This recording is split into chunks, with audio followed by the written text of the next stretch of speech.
ابرہہ جو حبشہ سے آیا تھا، اس نے یمن کو فتح کیا اور وہاں کا نائب سلطان بنا۔ بعد میں اس نے دیکھا کہ ہر سال ایک خاص وقت پر بڑے تعداد میں لوگ یمن اور عرب کے دیگر حصوں سے مکہ جاتے ہیں۔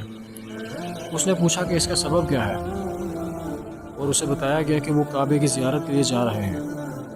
ابرہہ کو یہ بات ناپسند تھی کہ مکہ اس کی اپنی سرزمین سے زیادہ اہم ہو، لہٰذا اس نے رنگین سنگ مرمر سے ایک چرچ بنانے کا فیصلہ کیا جس کے دروازے سونے اور سجاوٹ چاندی کی تھی، اور لوگوں کو اس کی زیارت کرنے کا حکم دیا، لیکن کسی نے اس کی بات نہ مانی۔ ابرہہ کو غصہ آیا اور اس نے کعبے کو تباہ کرنے کا فیصلہ کیا۔ اس نے ایک بڑے لشکر کو ہاتھی کی قیادت میں تیار کیا اور مکہ کی طرف روانہ ہوا۔ جب مکہ والوں نے سنا کہ وہ آ رہا ہے تو وہ بہت ڈرے۔ ابرہہ کی فوج بہت بڑی تھی اور وہ اس کا مقابلہ نہیں کر سکتے تھے، لیکن وہ کعبے کو کیسے تباہ ہونے دیں؟ انہوں نے اپنے رہنما عبد المطلب سے مشورہ کیا۔ جب ابرہہ مکہ کے باہر پہنچا تو عبد المطلب اس سے ملنے گئے۔ ابرہہ نے کہا کہ تمہاری کیا خواہش ہے؟ ابرہہ نے عبد المطلب کی اونٹنیوں کو لے لیا تھا جو وہ مکہ میں داخل ہوتے وقت چل رہی تھیں، اس لیے عبد المطلب نے جواب دیا، میں اپنی اونٹنیوں کو واپس چاہتا ہوں۔ ابرہہ نے بڑی حیرت سے میں کہا، میں تمہارے مقدس کعبے کو تباہ کرنے آیا ہوں، تم مجھے کچھ اونٹنیوں کے بارے میں پوچھ رہے ہو؟ عبد المطلب نے آرام سے جواب دیا، اونٹنیوں کا تعلق مجھ سے ہے اور کعبے کا اللہ ہے، اور وہ اس کی حفاظت کرے گا۔ پھر وہ ابرہہ کو چھوڑ کر قریش کے پاس واپس آئے گئے اور انہیں حکم دیا کہ وہ مکہ چھوڑ کر پہاڑوں میں جا کر دشمن کا مقابلہ کریں۔ صبح کو ابرہہ نے مکہ میں داخل ہونے کی تیاری کی۔ نے اپنے ہاتھی کو ذرا پہنا دی اور اپنی فوج کو جنگ کے لیے ترتیب دیا۔ اس کا ارادہ تھا کہ کعبے کو تباہ کرنے کے بعد واپس یمن چلا جائے۔ اسی وقت ہاتھی جھک گیا اور اٹھنے سے انکار کر دیا، چاہے سپاہی اسے جتنا بھی مارے۔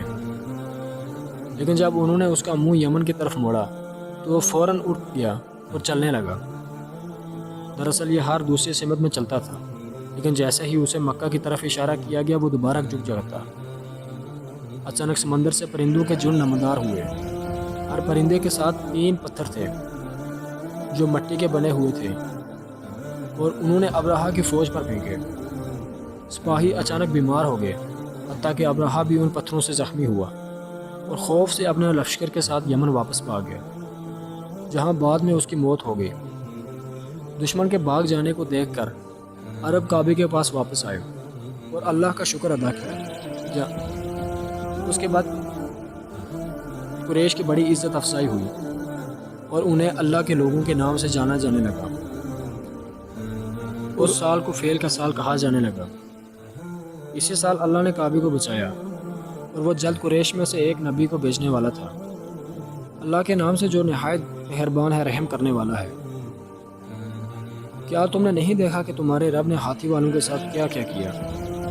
کیا اس نے ان کی چال کو ناکام نہیں بنایا اور ان پرندوں کے جھنڈ نہیں بھیجے جو انہیں پکی مٹی کے پتھروں سے مارا اور انہیں سبز فصل کی طرح بنا دیا جو مویشی کھا جاتے ہیں؟ ایک دن شمال کی طرف سفر کرتے وقت مکہ قبیلے کے لوگوں نے صحرا میں ایک بزرگ سے ملاقات کی۔ کچھ لوگ اس کے ساتھ بات کرنے کے لیے رک گئے۔ بزرگ اکثر حکیم ہوتے تھے اور عرب ان سے مشورہ کرتے تھے۔ بزرگ نے پوچھا کہ وہ کہاں سے آئے ہیں۔ جب انہوں نے جواب دیا کہ وہ مکہ سے آئے ہیں تو اس نے کہا کہ اللہ جلد ایک نبی بھیجے گا جو ان لوگوں میں سے ہوگا۔ انہوں نے نبی کا نام پوچھا تو بزرگ نے جواب دیا کہ اس کا نام محمد ہوگا اور وہ انہیں نئی راہ پر گامزن کرے گا۔ اسی دوران مکہ میں آمنہ حالانکہ اپنے شوہر کے نقصان سے غمگین تھی، اپنے بچے کی پیدائش کے دوران خاص طور پر خوش اور مضبوط محسوس کر رہی تھی۔ اس دوران اس نے کئی خواب دیکھے۔ ایک بار ایسا محسوس ہوا جیسے ایک بڑی روشنی اس سے چمک رہی ہے، اور ایک اور موقع پر اس نے ایک آواز سنی جو اسے بتا رہی تھی کہ وہ ایک لڑکے کو جنم دے گی اور اس کا نام محمد ہوگا۔ اس نے اس آواز کو کبھی نہیں بھولا، لیکن اس کے بارے میں کسی کو نہیں بتایا۔ پیر کے دن ربیع الاول کی 12ویں تاریخ کو فیل کے سال میں آمنہ نے ایک بیٹے کو جنم دیا۔ اللہ بہت سے نشانات بھیجتا ہے جب اس کے منتخب نبی پیدا ہوتے ہیں، اور اس 12ویں ربیع الاول کے دن 570 عیسوی میں بہت سے ایسے نشانات دیکھے گئے ان میں سے کچھ یہودی علماء نے دیکھے جو اپنے صحیفوں میں آنے والے نبی کی پیشن گوئیوں کو پڑھ چکے تھے۔ مثال کے طور پر یثرب میں ایک عالم نے رات کو آسمانوں کا مطالعہ کرتے وقت ایک نئی اور چمکدار ستارہ دیکھا جو اس نے پہلے کبھی نہیں دیکھا تھا۔ اس نے لوگوں کو اکٹھا کیا اور انہیں اس ستارے کی طرف اشارہ کرتے ہوئے بتایا کہ نبی پیدا ہو گئے ہیں۔ اسی رات ایک اور یہودی مکہ میں قریش کے رہنماؤں کے اجلاس کے قریب سے گزر رہا تھا۔ اس نے ان سے پوچھا کہ آیا ایک لڑکا پیدا ہوا ہے، اور انہیں بتایا کہ اگر یہ سچ ہے تو یہ عرب قوم کا نبی ہوگا۔ آمنہ نے اپنے سسر عبد المطلب کو بچے کی پیدائش کی خبر بھیجی، جو اس وقت کعبے کے قریب بیٹھے تھے۔ وہ بہت خوش ہوئے اور فوراً بچے کا نام سوچنے لگے۔ ایک عام نام کافی نہیں تھا۔ 6 دن گزر گئے اور پھر بھی اس نے کوئی فیصلہ نہیں کیا۔